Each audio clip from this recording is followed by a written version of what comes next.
Donc c'est pourquoi je vais dire mes propos essentiellement en français. Mais de temps en temps, je vais parler en bamana. Vous savez que j'ai mon doctorat maintenant. Avant, j'étais un tuné au début. Mais avec le M5, j'ai passé au DEF, j'ai eu mon bac. Mais avec le M5 et le gouvernement, là, maintenant, là, je me débrouille bien en bamana. Chaque chose. Donc, je vous parle de russe encore. Donc, il n'y a pas de problème. Monsieur le Président, Monsieur le Vice-président, Monsieur le Président des jeunes, Madame la Présidente, Mesdames et Messieurs les militantes et militants du MPR. Vous savez, c'est très difficile, surtout quand on ne sait pas gérer un ensemble, souvent, de gérer plusieurs familles en même temps. Moi, je suis habitué à ça.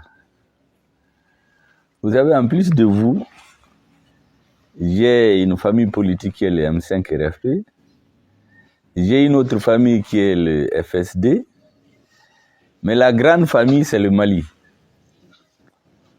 En fait, quand on parle de moi, bon, les militants du MPR disent que c'est leur président. Ceux du M5 vont dire que c'est leur président.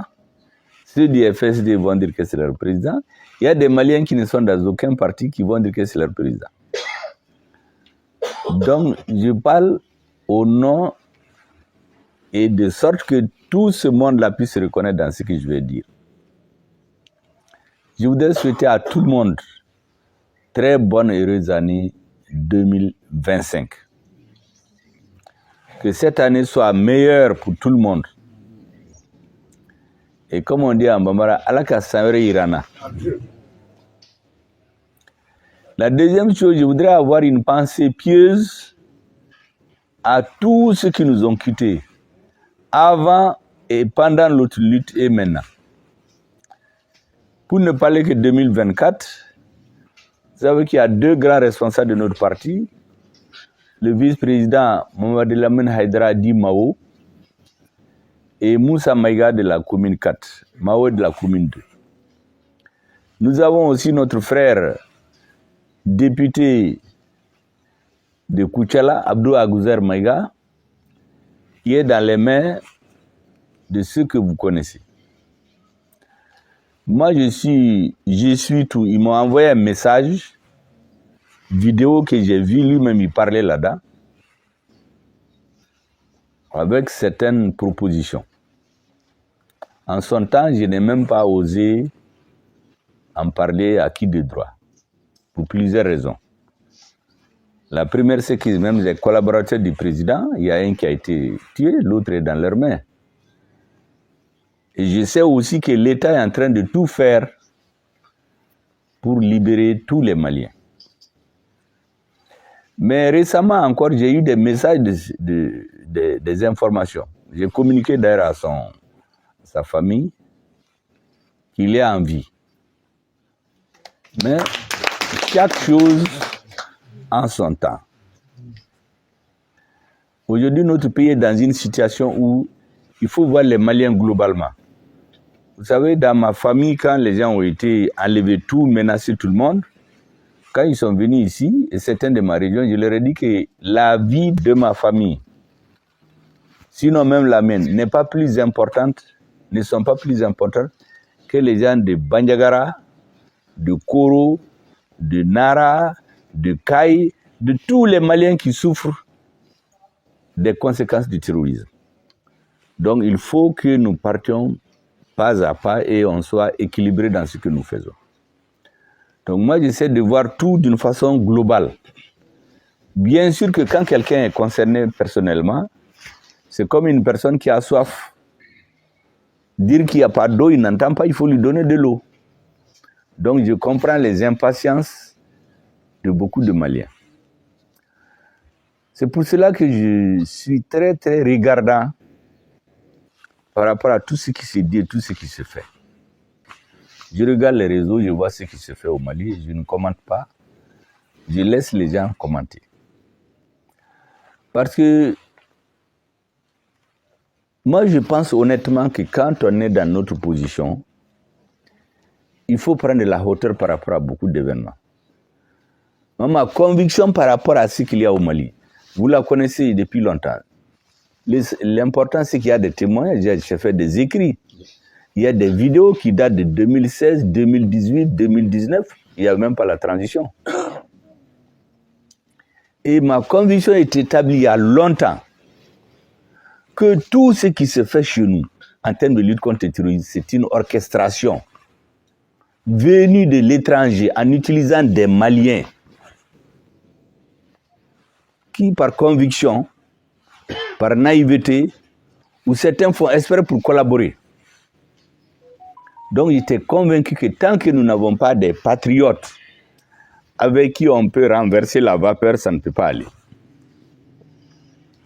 Et les militaires que vous voyez là, il y a beaucoup qui me disent, vous flattez trop les militaires. Et maintenant, ils se retournent contre. J'ai dit non, vous n'avez rien compris. Ce n'est pas qu'ils se retournent contre moi.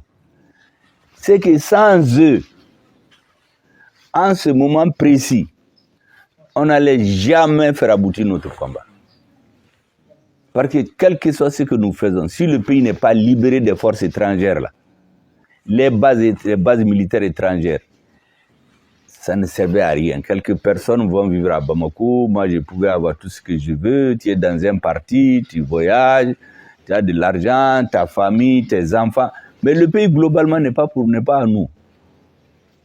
Et ça, sans l'armée, on ne pouvait pas le faire. C'est pour cela que moi je dis à tout le monde, tout ce que nous faisons, il faut qu'on le dédicace à l'armée malienne. Sans l'armée, on n'aurait jamais recouvré notre indépendance, notre souveraineté. Si on vous avait dit en 2020-2021 que le Mali serait à Kidal, les 99% des Maliens vont dire que ce n'est pas possible. Mais ça, ce n'était pas possible sans l'armée. Mais il faut une vision politique. Parce que ce qu'on ne comprend pas, c'est la politique qui commande tout dans un pays. C'est parce qu'il y avait une mauvaise politique. Des gens qui étaient résignés. Moi, j'ai parlé avec quelqu'un qui m'a dit qu'on leur a dit depuis 2016 de ne pas se fatiguer, de se préserver. Parce que la France ne va jamais quitter Ménaka. Parce que ce qu'il y a dans le sous-sol de Ménaka seulement, c'est plus que ce qu'il y a dans certains pays du Moyen-Orient. Donc, au niveau national, il y avait des politiques qui ne croyaient pas que le Mali peut se tenir seul. Mais lorsque la donne a changé, à partir de la rectification en 2021, mais on a analysé la situation, c'était très clair que sans avoir chassé les forces étrangères et que les Maliens décident d'eux-mêmes prendre leur sort en main, rien n'était possible. Donc il fallait une vision politique avec des partenaires engagés qui ont la même opinion. Et ça, sans les militaires, ça ne peut pas marcher. Sans les noyaux durs du M5 dans lequel vous êtes, ça ne pouvait pas marcher. Première chose donc, il fallait s'assumer face à l'étranger. En ce moment, on était seuls. Il y a beaucoup qui ne croyaient pas. D'ailleurs, il y a un mythe qui circule, certains le racontent comme ça. Ah, le premier ministre est parti gauchi, il n'aime pas les partis, il a marginalisé les partis. C'est archi faux. Vous savez, j'ai dit dans un de mes livres que les mensonges qui parlent trop a toujours raison de la vérité qui se tait. C'est un mensonge. Je vais faire d'ailleurs un écrit là-dessus. J'ai toutes les lettres que j'ai envoyées aux partis politiques, personnellement signées. Je n'ai même pas signé par mon directeur de cabinet. En 2021 et en 2024. Pour qu'ils viennent qu'on parle sur la situation politique. Mais la réalité, c'est qu'en ce moment-là, on n'avait pas les mêmes objectifs. Le jour où j'ai dit qu'on va faire les assises pour faire revoir l'organisation du pays, mais il y a certains qui m'ont dit que une transition, elle n'est pas faite pour réformer un pays, il faut faire les élections et partir. C'est ce qui nous avait été dit. Mais nous avons dit non. Une transition, il y a des raisons, des causes qui ont prévalu à l'avènement de la transition. Si on ne s'attaque pas à ça, on va retomber dans la même chose. Les élections, on en a fait depuis 1991, on n'a fait que des élections. Donc les élections seules ne peuvent pas suffire. Il faut qu'elles se tiennent à partir d'une réforme politique et institutionnelle qui permet d'avancer. Les gens ont dit qu'ils ne sont pas d'accord. Mais je ne peux rien faire contre eux. Et ils ont refusé de répondre aux invitations. Parce qu'il y avait un jeu, il fallait montrer que c'est les militaires qui sont légitimes, le Premier ministre n'est pas légitime pour séparer. Mais certains sont restés dans ça. Quand les assises se sont tenues, en accord avec le président de la transition a appelé tous les partis à Koulouba pour parler avec eux, pour qu'on se retrouve, pour construire le Mali. Mais les gens ont dit qu'ils ne sont pas d'accord. Ils ne sont pas d'accord avec les assises. Certains ont même appelé les assises de Choguel. Bon, maintenant, même Kidal, parce qu'en ce moment, les gens étaient, il y a les Français, la CEDEAO, une partie de la classe politique, les gens étaient convaincus qu'ils vont renverser le régime. Donc, ils ne vont pas s'acoquiner avec un régime qui n'a pas longue vie. Maintenant, quand nous avons pris Kidal, la situation s'est normalisée. Certains ont commencé à dire « Ah oui, le Premier ministre, il insulte les partis. Il refuse de nous appeler. Il nous a discrédités. » Le Premier ministre n'a jamais dit quelque chose contre les partis. C'est les populations qui parlent. Ce que j'ai dit et je l'assume, le 11 novembre 2021, j'avais réuni toutes les chefferies traditionnelles du Mali. Vous voyez que le 11 novembre est retenu comme la journée des chefferies traditionnelles. C'est le 11 novembre 2021 que je les ai réunis, tous les chefs traditionnels du Mali.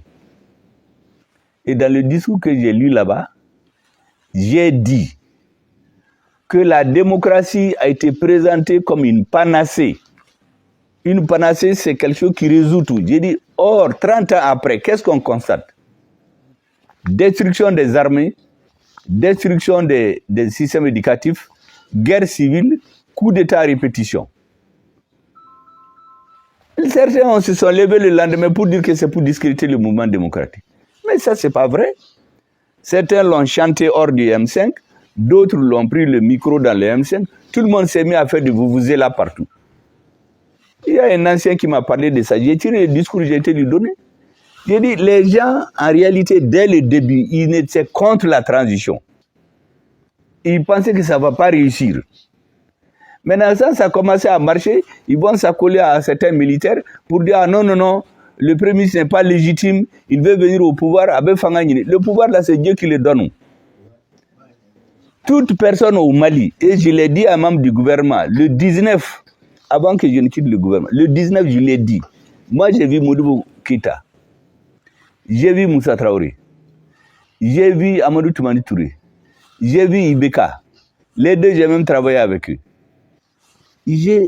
Celui qui lit, qui comprend comment ils sont venus au pouvoir, comment ils sont partis, ça doit être de leçon. Il faut éviter les abus. Tout pouvoir qui tombe dans les abus, c'est sa fin. On ne peut pas gouverner un peuple par la peur. Un homme doit avoir peur ou avoir honte. Il faut faire en sorte que, en même temps que les gens ont peur, qu'il y ait honte de faire quelque chose. Mais on ne peut pas gouverner seulement par la peur. Et regardez l'autre jour à Sikasoy. Il y a un jeune en prison.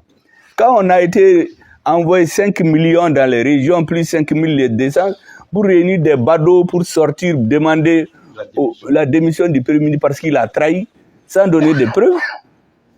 Il y a quelqu'un qui s'est levé à Sikasso pour dire que lui, il pense qu'il ne faut pas faire ces marches, il faut plutôt réconcilier les gens. Est-ce que vous savez qu'on a été l'enlever là-bas? On l'a enlevé, on est venu le mettre en prison ici, pour que personne ne parle. Mais on ne peut pas gouverner un pays comme ça. On ne peut pas gouverner un pays par la peur. Même si on met tout le monde en prison, ça ne suffira pas. Il faut gouverner par la vertu. La peur, c'est nécessaire qu'un État, il ait la force. Mais on ne peut pas gouverner. Mais quelqu'un qui dit qu'il n'est pas d'accord avec une marche, est-ce que ça vaut une raison de le mettre en prison?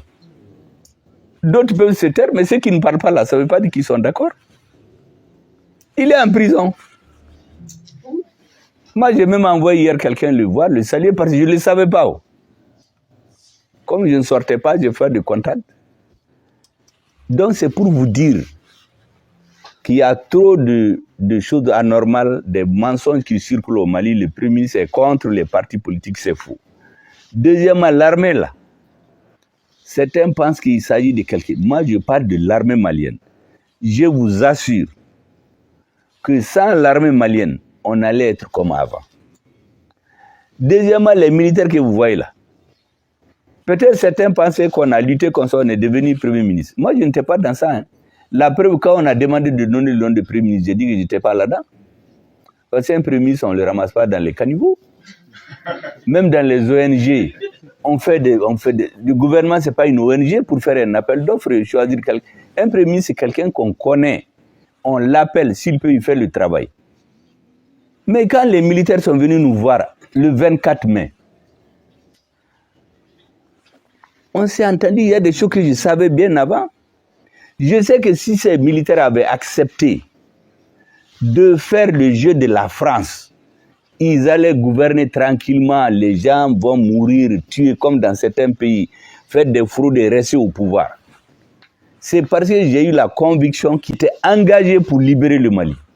C'est pourquoi moi je me suis engagé avec eux. Ce n'est pas pour les postes de Premier ministre, ce n'était pas mon problème. Quand je me suis engagé aussi, j'ai compris qu'il faut l'habillage politique. L'action militaire seulement ne suffit pas. Mais j'ai eu la chance, le président m'a porté sa confiance, il m'a dit d'aller le représenter à l'ONU. Le discours que j'ai lu là-bas, là, mais c'est un discours politique.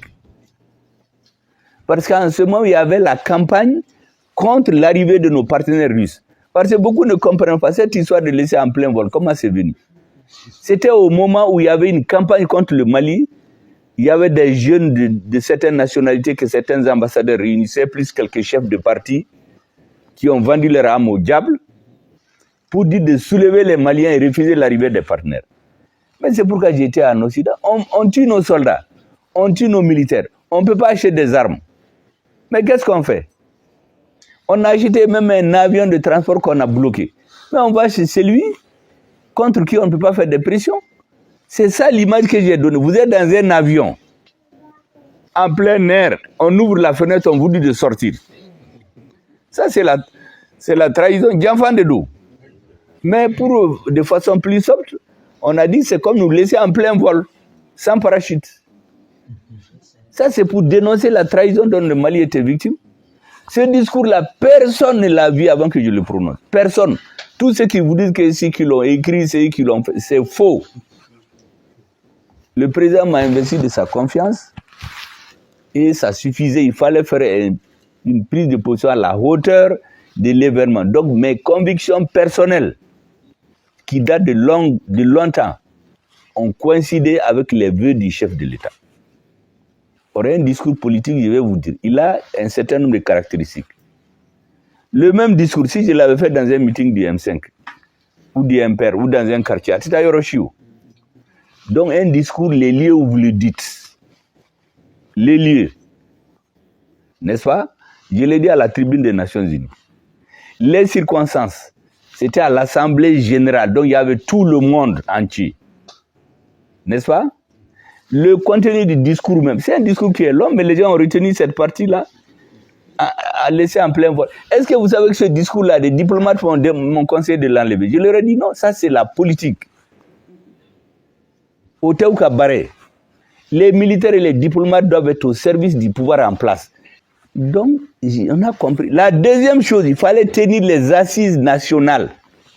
Parce que les assises allaient permettre aux membres du M5 dont vous, aux militaires qui ont opéré le changement et à la majorité silencieuse des Maliens de se concerter et fixer ensemble un cap, fixer la date, la feuille de route de la transition. En ce moment, on va parler au nom de tous les Maliens. Mais c'est ce qu'on fait, le code minier, la constitution, tout ça là, ce n'est pas des actions militaires. Ça, c'est la politique. La confiance retrouvée des Maliens, c'est la politique. Sinon, le terrorisme, il continue encore à nous terroriser, mais il va finir, je vous assure qu'il faut que les gens tiennent.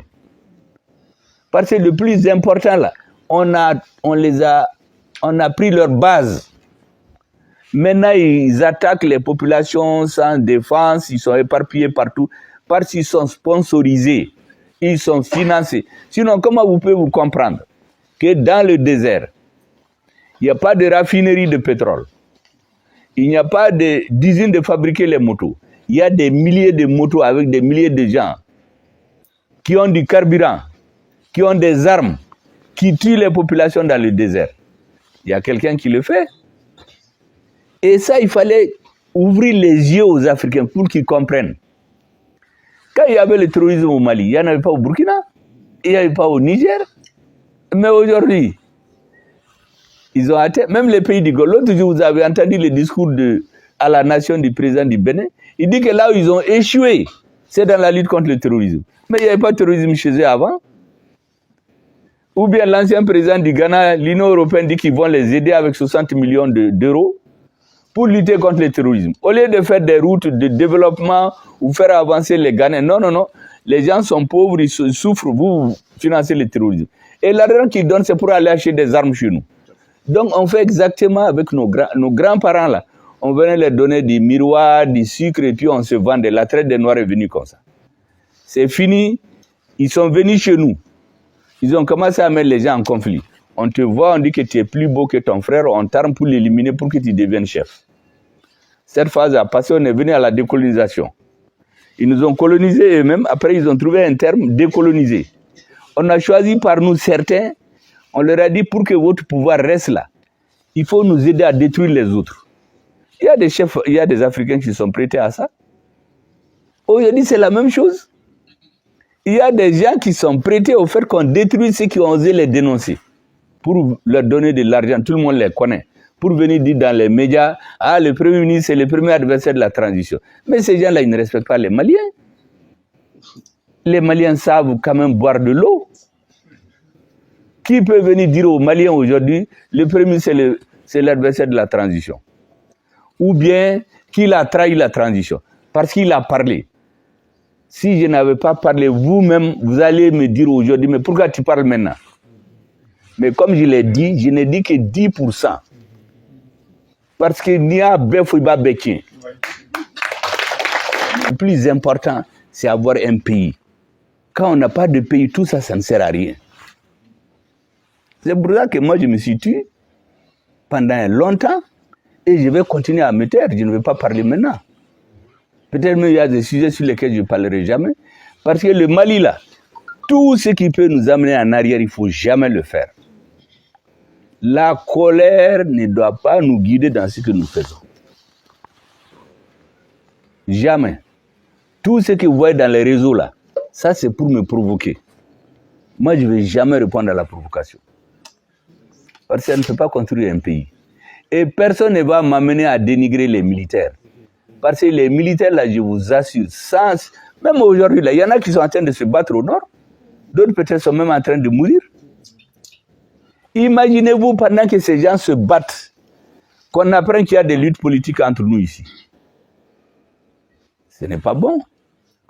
C'est pourquoi je me suis tué sur tout. Sinon, je vois tout. Il y a des choses qu'aucun premier dans l'histoire de l'humanité ne va accepter. Moi, j'ai accepté tout ça. Mais certains ont cru que parce qu'il a peur, parce qu'on peut le corrompre, parce qu'il est seul. Moi, je ne suis jamais seul. Vous savez, il y a un proverbe. Quand tu es derrière la vérité, même si tu as tout le monde contre toi, là, il faut rester. Mandela a dit que quand vous voulez faire des grandes choses, il faut s'attendre à avoir beaucoup d'ennemis et d'adversaires. Donc il y a des gens qui prient tous les jours que le premier ministre là, il meurt, ou bien on le menace, on passe dans les réseaux, qu'on va l'arrêter. Est-ce que quelqu'un manque de jugeote jusqu'à penser qu'un premier ministre qui a fait près de 4 ans, il n'a volé que 35 millions. Là, je vois que vous voyez là, c'est moi qui l'ai créé. Quand j'étais à la MRTP, j'ai créé la division. Quand j'ai quitté la MRTP, j'ai laissé 60 milliards cash, sur lesquels 37 milliards uniquement pour la GFO. 35 millions, il y en a là. Mais celui qui sort ça, c'est lui qui ne comprend pas. Ça veut dire que c'est quelqu'un qui pense que en disant des choses sur les gens, il va tomber un drone, il va t'asseoir. Eux, ils ne comprennent pas. Nous, on travaille sur le long terme. C'est très important. Donc, il ne faut jamais que ces histoires-là nous amènent Kanga Djamana d'Afrique. Est-ce que vous avez vu ce qui est sorti dans les réseaux, les médias étrangers qui sont contre nous? Mais ils ont fait la fête avant-hier. D'ailleurs, ils ont supprimé ce matin. Tout ce qu'ils ont raconté hier, ils ont fait une page sur YouTube, ils ont supprimé ce matin. Parce que l'essentiel, c'était de salir seulement le premier là pendant 2 jours. Les gens qui sont à Bamako, qui orchestrent ça avec eux. Vous bébé na malo. Ça ne marchera jamais. Nete mogoshi tonyo me muyen tonyo ala basarala. Et le Mali ne peut pas être un pays quelconque. Nous étions seuls en 2021-2022. Moi aussi. Les 14 janvier, là, même j'ai vu des gens dire dans les réseaux dire qu'on était là-bas. Mais ils avaient refusé dans le M5. Les gens du M5, disons. Au comité stratégique du M5, il y en a qui ont refusé. Ils ont dit, mais qui va organiser ça? Mais c'est avec certains qu'on a fait, plus la société civile. Mais quand ça réussit, il y en a qui ont allé faire des selfies là-bas. Ou bien il y a là aujourd'hui dans les médias pour dire qu'ils étaient là-bas. Ils n'étaient pas là-bas, moi je sais comment ils sont venus.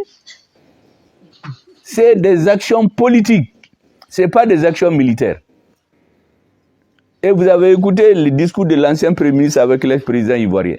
Il dit que c'est le Premier ministre là qui est venu embobiner les Maliens. Moi, je ne les ai pas embobinés, je leur ai dit la vérité. Et c'est ce jour-là que le destin de la transition s'est joué. Parce que c'est ce jour que les autres ont compris que le peuple est avec la transition. Ça, c'est des actions politiques. La politique et l'armée vont ensemble. Vous savez, l'adversité à laquelle on a eu à faire face là, dans les années 90, c'est 10 fois plus important que ça. Il y a un ancien Premier ministre qui nous a dit, moi j'étais avec des gens du MPR, en 1999, qu'en 1996, ils avaient décidé de m'assassiner, on a cherché quelqu'un qui n'a pas voulu passer à l'acte seulement. La vie de quelqu'un, le pouvoir là, c'est dans les mains de Dieu.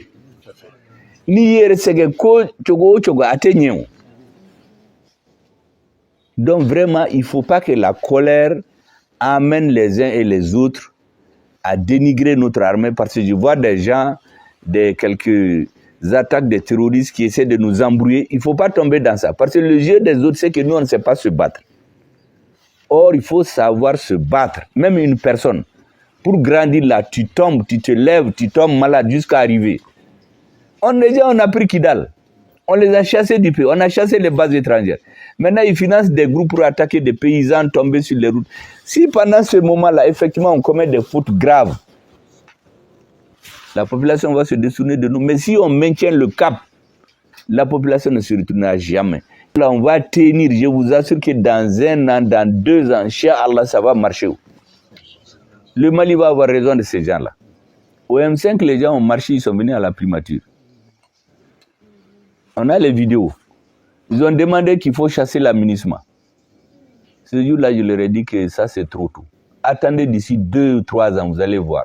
Amakea, Assera Domina, c'est le président qui a appelé tous ses collaborateurs. Il a demandé l'avis de chacun et il a tranché. Mais il a fallu que les conditions se créent. En ce moment, il y en a qui ne peuvent même pas parler. Mais je les vois aujourd'hui qui sortent. Certains comparent même Amadou Koufa à Nelson Mandela. Certains, on les sort de prison. Je vois monsieur l'autre jour qui se met à parler. Il dit oui, que les années qu'on a fait, c'est mieux que sous Moussa Traoré. Mais le peuple vit d'abord dessous. Un pays qui n'est pas souverain. Bien sûr, eux, les quelques intellectuels, là, ils vont continuer à voyager, aller à Paris, cravater. Mais le Mali n'existe pas pour eux. Ils ne lisent pas, ils n'écrivent rien. C'est des gens qui n'ont jamais lu un livre entier. Donc, il faut que vous compreniez. Toute l'armée n'est pas dans ce jeu-là. Toute la classe politique n'est pas dans ce jeu. Même les leaders là qu'on a libérés, histoire de leur faire comprendre, ouais, le diable est parti, maintenant on vous libère. Mais certains m'ont envoyé des messages. Ils m'ont dit qu'ils ne sont pas des enfants. C'est pas moi qui ai arrêté Bouba, c'est pas moi qui ai arrêté Kader. Ils savent d'où est venu tout ça là. Moi, je l'ai dit, non, il y a pas moi. Alhamdulillah, banao. Dans tous les cas, moi, je ne dis rien à personne. Les gens vont finir par tout comprendre. Je vois dans les réseaux même qu'il y a des gens qui négocient en douce pour nous ramener des gens. Je dis, mais qui a chassé qui au Mali? Est-ce qu'il y a une personne qu'on a chassée? Mais si tu as fui, c'est que tu te reproches quelque chose. Mais tu viens, tu réponds à la justice malienne et puis l'affaire est tournée. Mais par exemple, dire, bon, celui qui a détourné 100 milliards, c'est pas une personne, c'est pas deux mêmes. En ce moment, le peuple malien, lui, va gagner quoi là-dedans? Rien. Vous savez, il y a un grand leader américain qui dit on peut tromper une partie du peuple tout le temps. N'est-ce pas? On peut tromper le peuple une partie du temps. Mais on ne peut pas tromper tout le peuple tout le temps. La première fois de la transition, on a trompé le peuple pour aller avec les gens de Ibeka. La deuxième fois, on a mis les gens de Ibeka à côté, on a construit quelque chose. Maintenant, si on veut tromper et les gens de Ibeka et ceux qui ont fait le Mali, on sait qu'Atagnon, il ne faut pas se fatiguer. Ça n'ira nulle part, je vous assure. Et ceux qui comptent sur la peur pour terroriser les Maliens, ils ne connaissent rien de l'histoire. Tout homme politique qui exerce la peur et la terreur sur les gens, il finira toujours mal. Toujours. Notre transition est bénie par Dieu. C'est pourquoi n'entrez jamais dans les complots qui ont tendance à déstabiliser la transition. J'ai souvent donné une leçon à tout le monde. Le Soudan que vous voyez là, le pays est détruit aujourd'hui. Est-ce que vous savez que c'est la même situation chez nous? Les femmes et les jeunes sont sortis, on a dit démocratie, démocratie, on a renversé le régime. Les militaires travaillent avec les civils. Après, des gens sont allés en douce, comme ces M5 défroqués là qui sont à l'intérieur en train de marcher, que Prémissé a fait la trahison. Comme il y a des gens comme ça qui sont allés dire aux militaires, ah, les civils là, il faut les laisser prendre le pouvoir. Donc ces mêmes gens sont venus dire aux militaires, il faut chasser les civils là.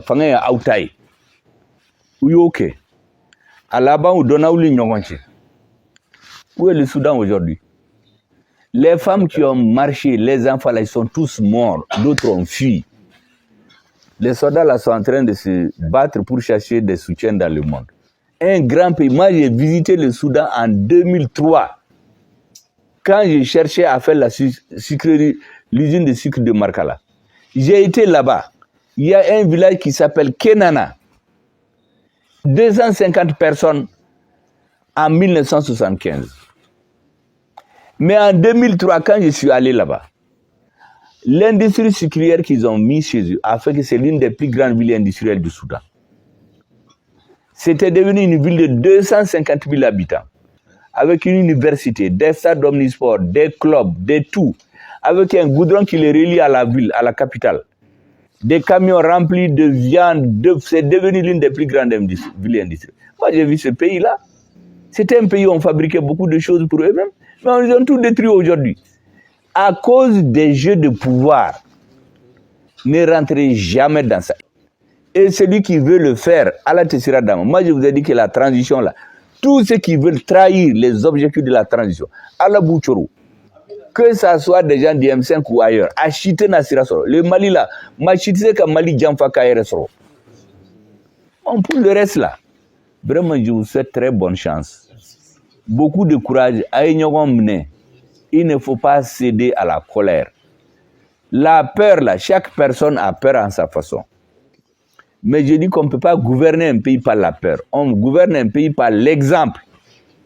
Le premier discours que j'ai lu le 11 juin, le gouvernement qui a été installé le 11 juin, j'ai tenu le premier conseil de cabinet.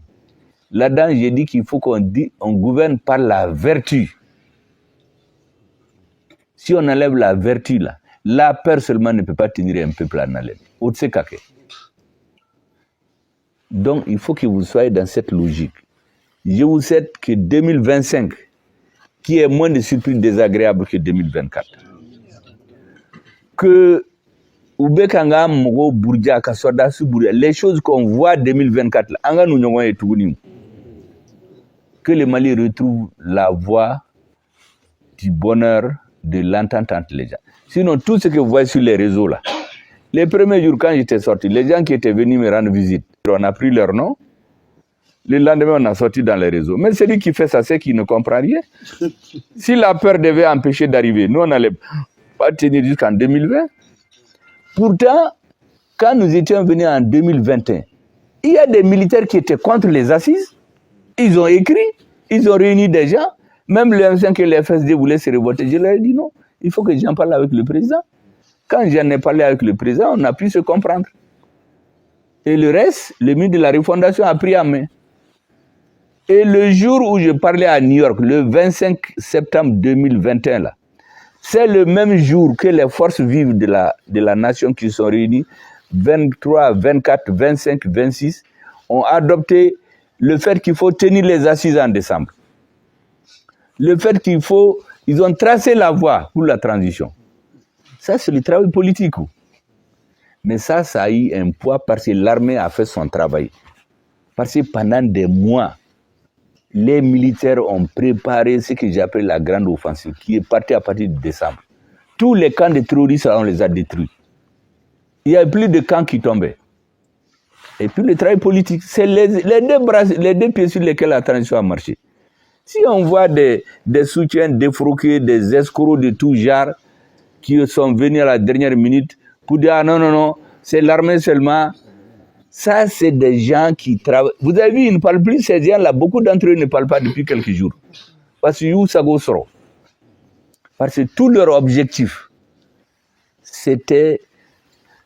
Parce qu'un pouvoir, je vous dis, quand on veut le déstabiliser, c'est pas compliqué. Vous le coupez de la base ou vous créez des conflits au sommet. Eux, ils ont tellement bien travaillé qu'ils ont réussi les deux en même temps. Ounana Nikele est au sommet de l'État.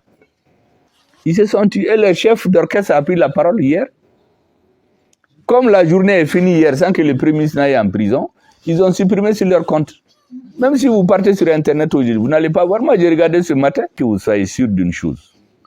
Notre pays ne va jamais reculer. Il faut être solidaire. Le MPR, le M5, le FSD, la majorité des Maliens qui veulent le changement, vraiment, il faut se donner la main. Cette histoire de dire qu'on a exclu les partis, c'est faux. Les dirigeants des partis qui sont engagés là, personne ne peut les exclure. Parce qu'on ne peut pas construire un pays sans les partis politiques. Beaucoup m'ont envoyé des messages pour me dire qu'ils n'ont rien contre moi et ils lisent tout ce qui se passe. Je leur ai dit, alhamdoulilah, c'est l'essentiel. Naya Famou, c'est l'essentiel. Donc il faut que vous aussi vous soyez sage, que vous ayez une lecture historique, voir tout ce qu'il y a eu dans notre pays, tirer des conséquences de ces erreurs et faire avancer le Mali. Et que vous soyez plus unis et que votre courage soit renforcé encore. La peur là, on va mettre des gens en prison, ça sert à quoi? Banyugou est là, il a fait la prison avec moi en 97. Et il n'est pas là aujourd'hui, non? Même aujourd'hui, il y a des gens qui ont fait la prison sous le M5, qui sont dehors aujourd'hui. Il y a une ici d'ailleurs qui a fait la prison sous les... Actuellement, il y a des gens, on les a transformés en héros. Les Bouba, les Karamo, les Kader, les... Madame, comment vous appelez là? Mariam Gougati. Tous ces gens, Goïta là, on a fait des héros maintenant. Parce qu'en mettant les gens en prison, ça ne résout rien. Mandela est devenu un héros comment? Tu sais qu'il y a beaucoup de gens qui ne savent pas que Mandela, ce n'est pas le chef de l'ANC. Le chef de l'ANC, c'est Oliver Tambou. C'est quand on a mis Mandela en prison qu'ils se sont dit, maintenant, le prisonnier, là, il faut qu'il soit notre symbole. Donc, tous les gens qu'on a mis en prison, là, ils sont devenus les symboles de la lutte du peuple malien. Que ce soit les partis politiques, que ce soit les individus qu'on enlève, on met en prison. Tout ceci constitue un groupe pour tracer l'avenir du Mali. La peur ne va jamais faire reculer les Maliens. Celui qui comprend l'histoire, là, il sait que c'est comme ça.